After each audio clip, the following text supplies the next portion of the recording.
On behalf of Central City High School Alumni Association, it's my privilege to welcome you to the final voyage of the Golden Tide. To celebrate this occasion, a short video has been prepared for us to remember a few of the many things that made Central City High School so special to those who attended our school. So, hope you enjoy. One thing that made these teams so good, and also all the teams in the past that built up to these teams, was because of the Golden Tide tradition. This tradition was started by Coach George Taylor and Coach Gish, moved on to Coach Day, and all the fabulous teams that they had in the past. I know Corky Withrow was the hero of mine. And so tradition did a lot for the community and the school. I think one thing gave us this gym because of the good teams we'd had in the past. They thought they needed a big gym to hold all the fans that would be supporting this team. You know, when this gym was built, it could have been the largest and best high school gym in the state of Kentucky to play in. The coaches didn't like playing in this gym because they had a slim chance they'd win. So they voted to have the district tournament at Muhlenberg Central. Well, our fans had to go get in line at noon. They'd get in the gym, and then once they was in the gym, they had to, they pushed down the floor so bad you couldn't even see the out-of-bounds lines. You know, this team was made up of 12 players, coaches and managers, cheerleaders, a pep band, but everyone was a part of this team. Every student in this school felt they were part of this team. They felt that they didn't wear the black and gold, didn't yell as loud as they could have, even paint their cars to go to a lot of away games. They felt they didn't do these things, that we could lose. That's how much they were into it. I know the pep rallies really fired you up because the students were into the pep rallies so much. One pep rally, Mr. Gish didn't think they were yelling quite as much as they went to, so he stopped the pep rally.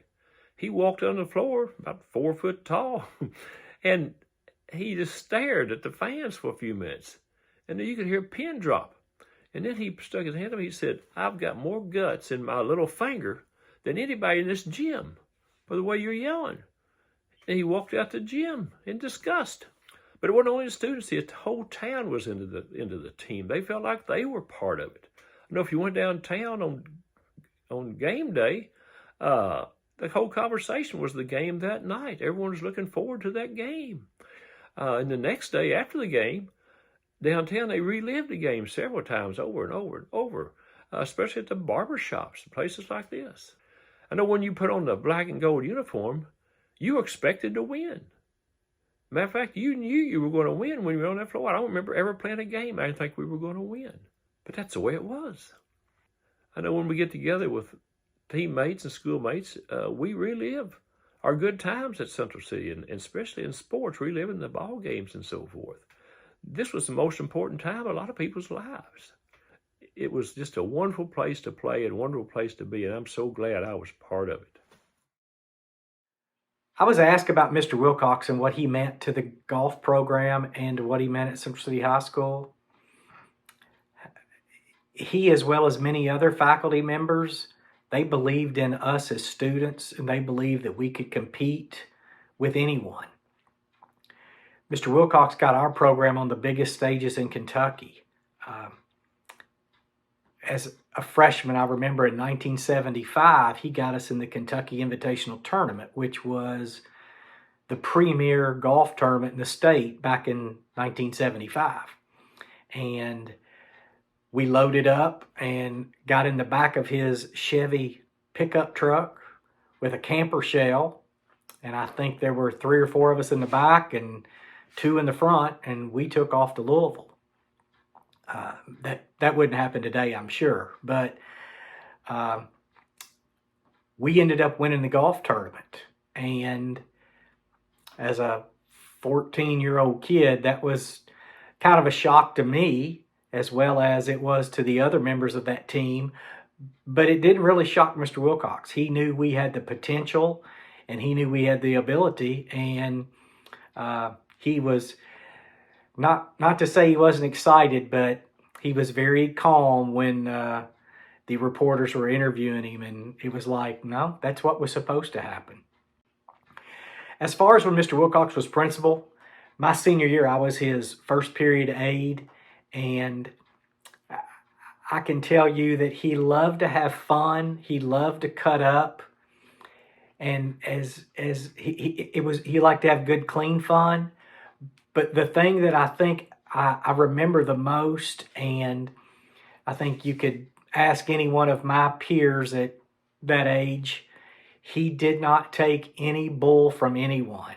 When it was time to have fun, it was time to have fun. But when you were in school, you were supposed to be doing schoolwork, school business, and you stuck to it. So he taught me many, many life lessons on the golf course, personally, and I will always be indebted to Mr. Wilcox for what he meant to Central City High School and what he meant to me.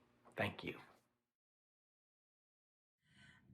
I was cheerleader in the 7th, 8th, and 9th grade. And one of the things that I find unique about the experience now is we were elected by our peers. They didn't have groups come in to pick the cheerleaders. We were just elected, and that meant a lot to me. But being a cheerleader was one of the highlights of my life. I loved it. I loved cheering for my team. I loved cheering for my school. And then I didn't get cheerleader my sophomore year, but that year I got fan of the year. And then I won cheerleader, varsity cheerleader in the 11th and 12th grade. One of the things that I remember is, I think it was my junior year in high school, we were playing Ohio County, and we went into double overtime. And I had cheered so hard that by the second overtime, when we went out on the floor to do Onward Central, I sat down on the floor and cried. I was so tired. But we just had many wonderful experiences. And one of the things that I would like to say is this.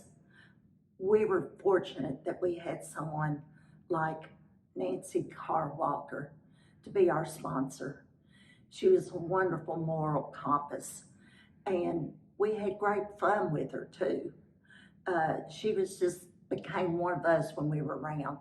Never bullying us, but just leading us by example. And I thought that was so wonderful. We won at the Eastern Kentucky cheerleader competition that fall, my senior year.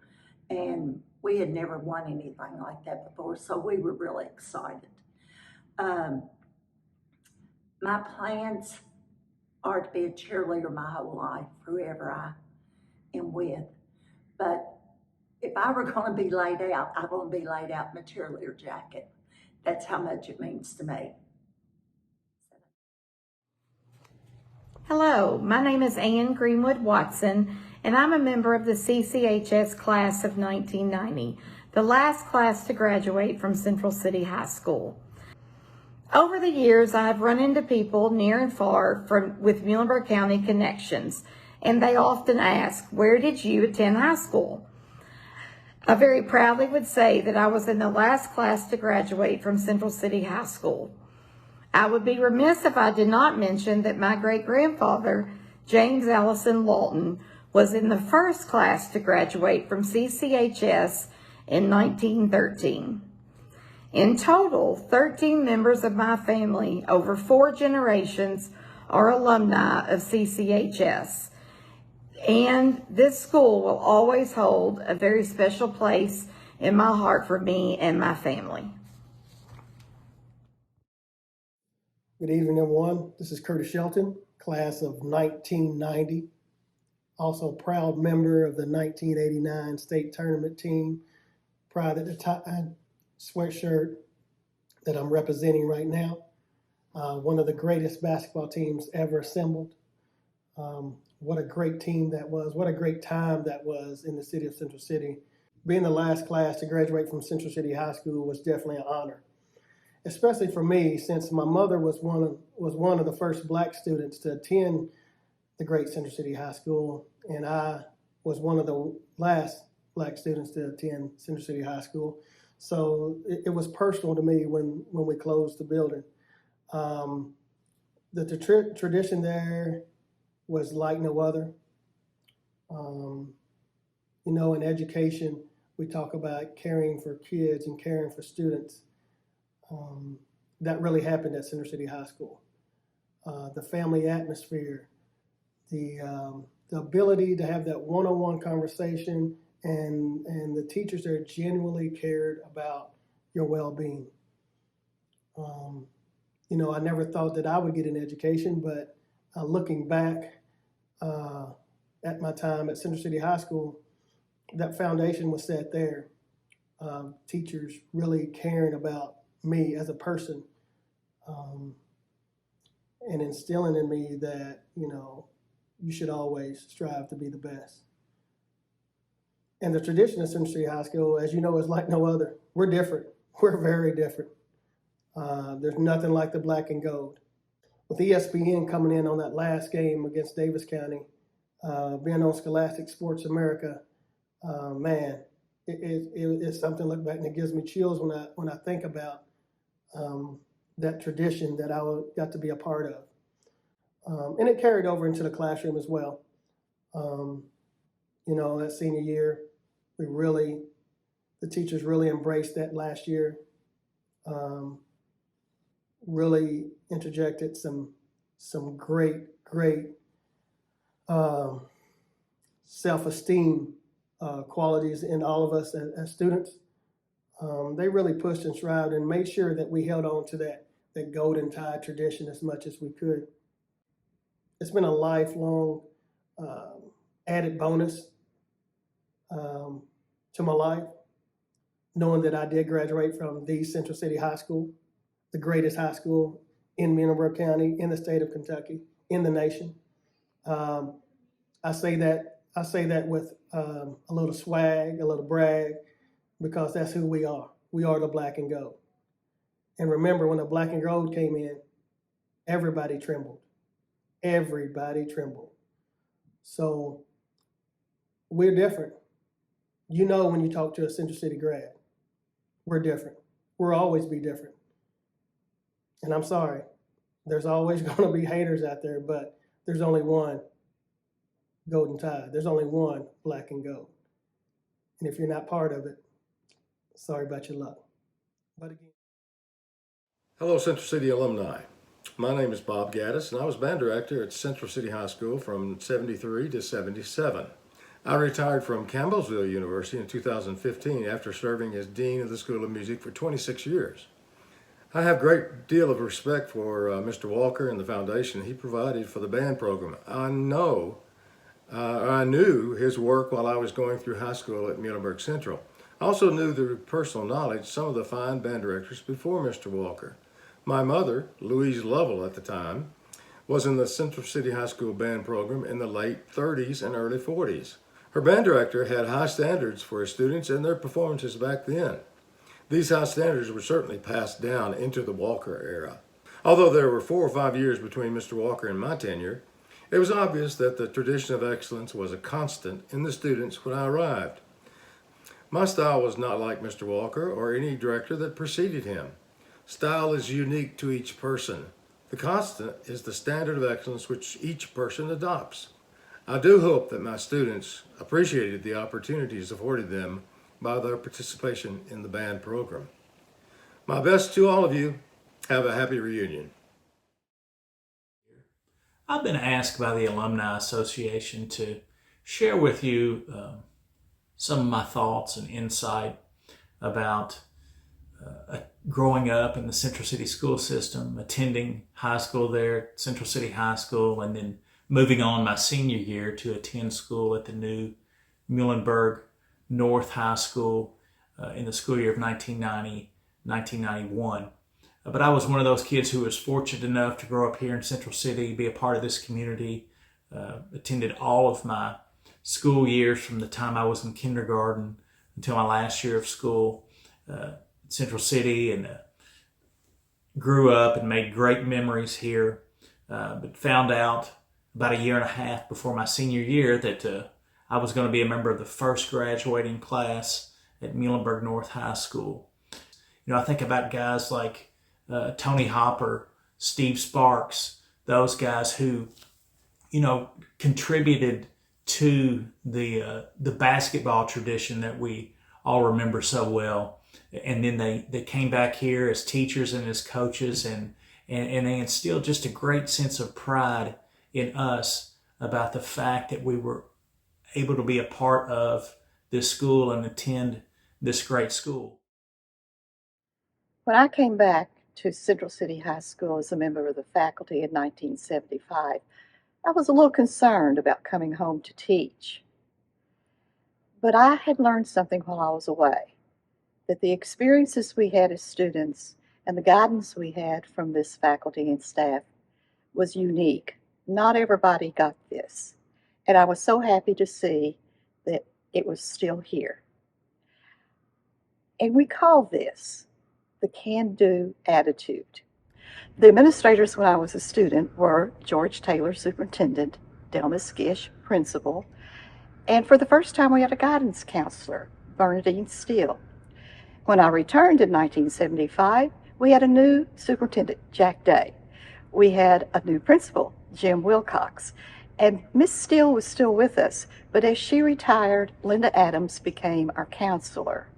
You have heard about our accomplishments in music and in athletics, but we also have academic accomplishments.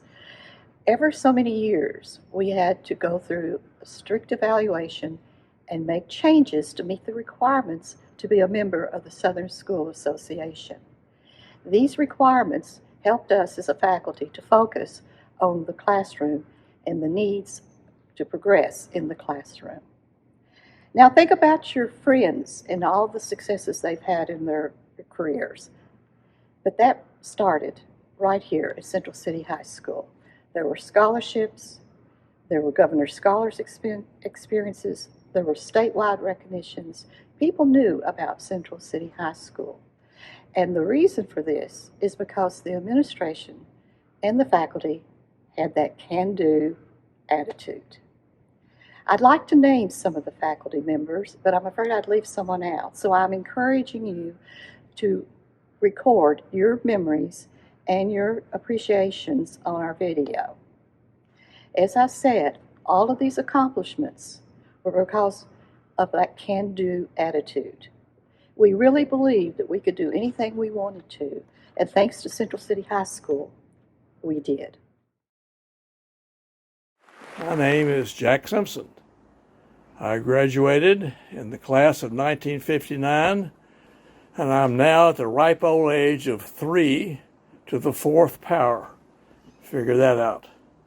Anyway, I'm going to talk to you today about several things that happened in my life at Central City that prepared me to go on into college and into a business career later on. So 3 things that I learned and still try to apply are, number 1, I got stamina. I got toughened up at Central City. That's number 1. Number 2, I learned to find out what's important. Get rid of the rest of it. Focus on what's important. Number 3, never leave anything important to chance. And I would be remiss if I did remember what a great music program we had under Robert Walker. Robert was special beyond words. Our coaching was good too.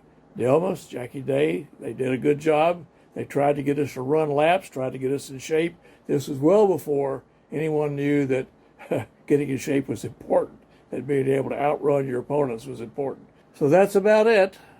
I still think of those big 3 that at the time I didn't realize I was getting them. I got stamina for long days and tough schedules and lots of work, and I learned to just get it done. Number 2 is I learned how to pick out what was important, and that helped a lot because I made sure I got the important stuff done first. Again, this wasn't obvious to me at the time, but now it is. And lastly, and this is still something I think of today, I talk to my grandkids about, if it's important, check on it. Never leave anything important chance. That's it. Have a great time. Enjoy all your buddies. Have at it. And this is Jack Simpson, the class of 1959, age 3 to the 4th power. I'm signing off. All friendships are special, but those formed during grade school years and lasting through junior high and high school are friendships that last a lifetime.